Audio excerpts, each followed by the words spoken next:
Hi hello नमस्कार, कसे आहात तुम्ही सगळे. तर आज मी एकदम छोटासा असा व्लॉग तुमच्यासोबत शेअर करत आहे. काही प्लॅन नव्हता, पण म्हटलं चला आज मी पावभाजी बनवत होते, तर म्हटलं चला याची रेसिपी तर सगळ्यांना माहितीच आहे, पण तरीही मी माझ्या पद्धतीने कशी बनवते किंवा ज्यांना माहिती नसेल ते या पद्धतीने देखील ट्राय करू शकतात. तर म्हटलं चला रेसिपी देखील शेअर करता येईल.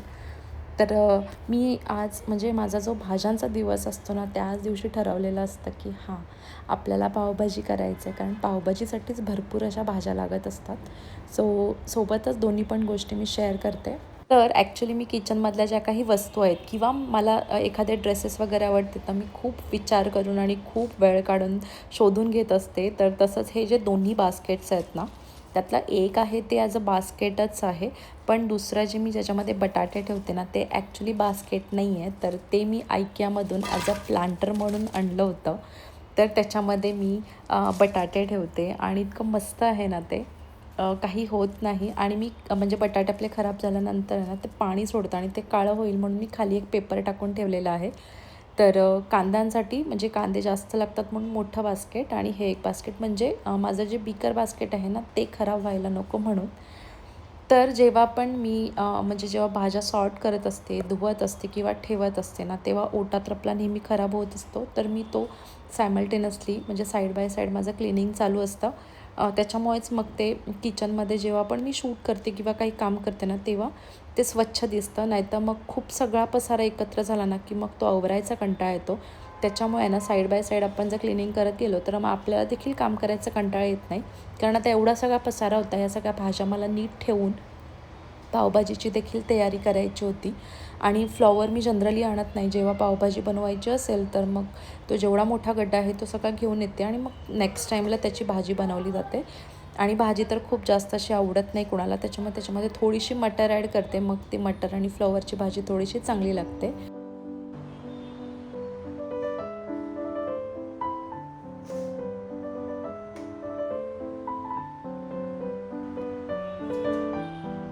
त्या काही भाज्या मला धुवून घ्यायच्या होत्या, त्या धुतलेल्या आहेत. मी टोमॅटो यावेळेस धुवून ठेवलेल्या नाही आहेत, कारण मला ती सवय आहे जेव्हा पण कांदा टोमॅटो लागतो ना, तेव्हा तो लगेच धुवायची. त्याच्यामुळे मी यावेळेस म्हटलं की ते एक काम थोडंसं स्किप करते, कारण माझा आजचा जो दिवस होता तो माझा झुंबा क्लासचा दिवस होता. त्याच्यामुळे मला सगळं काही आवरून पावभाजीच्या भाज्या सगळ्या उकळून घेऊन मग जायचं होतं. सो त्यासाठी मी सगळं काही जितकं होईल तितकं पटपट सगळं आवरलं. मेथी मी सकाळी आणल्यास निवडून ठेवली होती.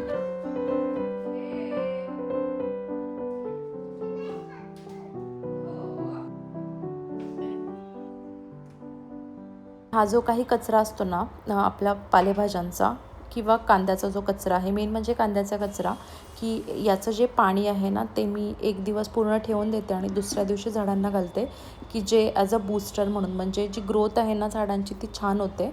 तर त्यासाठी मी काढून ठेवते. तर असं आधेमध्ये आपण पाणी बनवून ठेवू शकतो, म्हणजे जसं की केळीचं सालाचं पाणी आहे, कांद्याचं पाणी आहे, असं सगळं पाणी आपण झाडांना घालू शकतो. मेन म्हणजे कांद्याचं पाणी टाकलं ना, तर एक खूप मस्त असे झाडं बूस्ट होतात.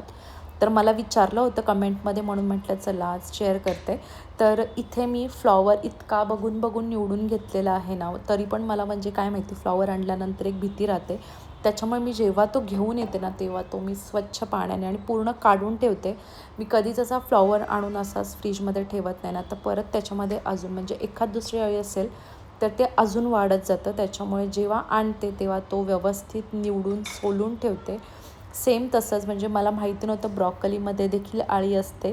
म्हणजे कधीतरी आम्ही ऑफ सीझन तर नाही आणत, म्हणजे जेव्हा सीझनमध्ये असते तेव्हाच ती जास्त खाल्ली जाते आणि ते संदीपला माहिती असतं, त्याच्यामुळे तेच आणतात. त्यावेळेस म्हटलं चला आपण ट्राय करूया. तर याच्यामध्ये देखील अळी निघाली. तर म्हणून मी अजून थोडंसं त्याला नीट सॉर्ट करून 1-2 पाण्याने धुवून नंतरच मग ती थोडंसं आता सुकत ठेवलेले आहेत. तोपर्यंत म्हटलं मी कुकर लावून घेते.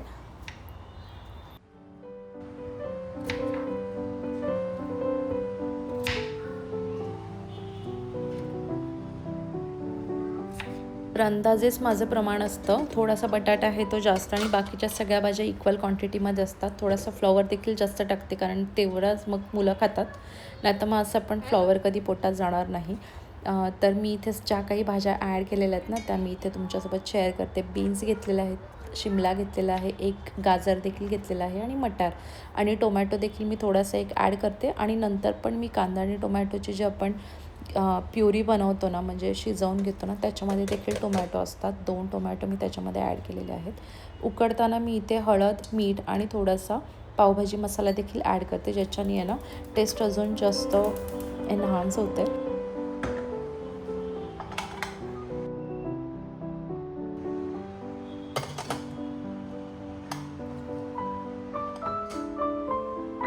तर मी नेहमी अंड्यांचा ट्रेज घेऊन येते. जर माझ्यासारखं तुम्ही देखील असाल ना, तर मला नक्की तुम्ही कमेंट सेक्शनमध्ये सांगा. कारण एका टायमाला सगळ्यांना अंडे आवडतात, बॉइल्ड एग्स तर खातातच. त्याच्यामुळे मी काय करते मग एकदाच, म्हणजे आठवड्या 10 दिवस तरी तेवढी अंडी जातात.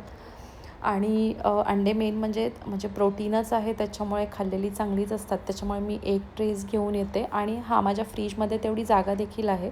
जर जागा असेल ना अंड्यांना ठेवायला, तर आपण नक्कीच एक ट्रे घेऊ शकतो. जर नसेल तर मग थोडंसं अवॉइड करतात.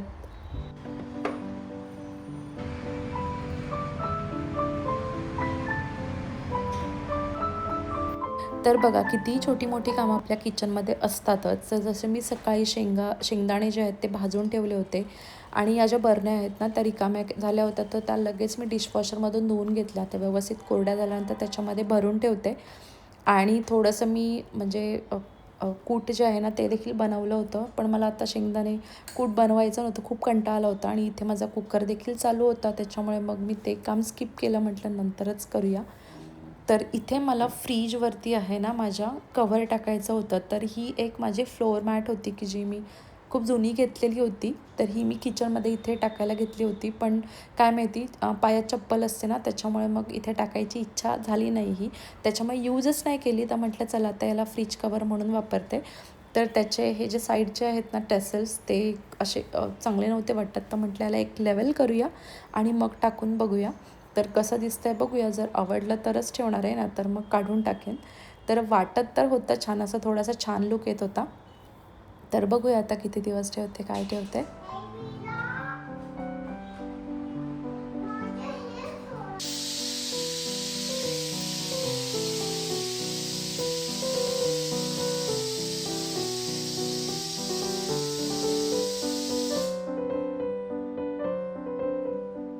पावभाजी बनवायला खूप पटकन होऊन जाते. फक्त त्याच्या भाज्या निवडून ठेवणं आणि कांदा आणि टोमॅटो छान असा परतून घेणं मेन महत्त्वाचं आहे.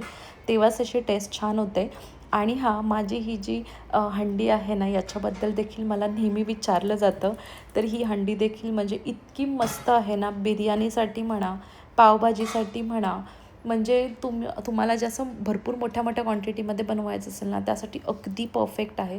मी आत्ता याच्यामध्ये बघा, कांदा आपल्याला खूप जेव्हा जास्त असा परतायला लागतो आणि पावभाजीसाठी म्हणा किंवा बिर्याणीसाठी म्हणा, खूप जास्त वेळ आपल्याला कांदा परतायला लागतो. तर तो आहे ना, याला मेन चिकटत नाही आणि करपत नाही लवकर.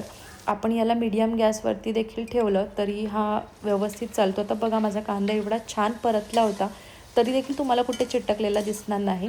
तर मी छान असा परतून घेतल्यानंतर पहिली मी आलं लसूण पेस्ट टाकले आणि त्यानंतर टोमॅटो मी त्याच्यामध्ये शिजवलेला आहे. आणि नंतर मात्र खूप घाई झाली होती, कारण मी क्लासवरून आले, त्याच्यानंतर भाज्या उकडलेल्या बघितल्या आणि मुलांना देखील खूप भूक लागली होती, म्हणून मी पटकन त्याच्यामध्ये फोडणी टाकून घेतली. आणि काही नाही, फक्त पावभाजी मसाला, लाल तिखट आणि मीठ आणि थोडंसं हळद मी नंतर ॲड केलेलं आहे. तर अशी सिंपल अशी पावभाजी माझी रेडी झालेली आहे. आणि हा याला आहे ना, मी थोडंसं जेव्हा आपण ते शिजत असतं ना, तेव्हा अजून स्मॅश केलं ना, तर अजून छान टेस्ट येते. थोडासा स्वतःसाठी वेळ काढला आहे ना, तर खूप जास्त हेक्टिक होतात ते 3 दिवस जे आहेत. म्हणजे डेली नाही आहे क्लास, 3 दिवसच आहे. तरी पण असो, जसं जमतंय तसं तरी कंटिन्यू करणार आहे. तर आय होप तुम्हाला माझी आजची व्हिडिओ आवडली असेल. तर चला भेटूया अजून एका नवीन व्हिडिओमध्ये. चलो बाय.